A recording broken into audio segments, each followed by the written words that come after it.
Students are responsible for providing snacks and drinks for the Junior Beta Club induction reception.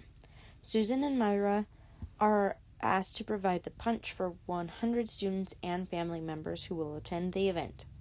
The chart below will help Susan and Myra determine the portion of cranberry juice to sparkling water needed to make the punch. Complete the chart, graph the data, and write the equation. So we have 1 and 4/5. Here I have a 4 and a 5, so you can kind of see that relationship starting there. So if this is 4, and this is 40, and this is 5, then this one should be 50, because the relationship there is multiplied by 10. Then, for 100, that should be double. So double 40, we would have 80. This one will be 4/5 of 8. So if we take 8 and multiply it by 4/5, 8 times 4 is 32 over 5. That kind of looks like a 6.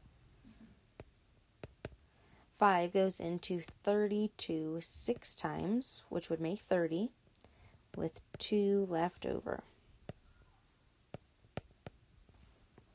So that is the chart. We took care of that part. Then graph the data. We have 1 4/5, which is just under 1. We've got 5, 4. We have 8 is at just over 6.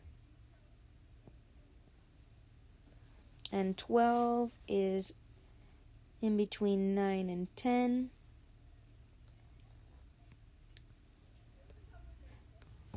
So now we've graphed the data, and now we need to write the equation.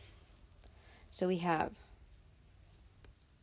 S, the sparkling water, times 4/5.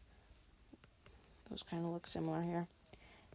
S times 4/5 equals the cranberry juice.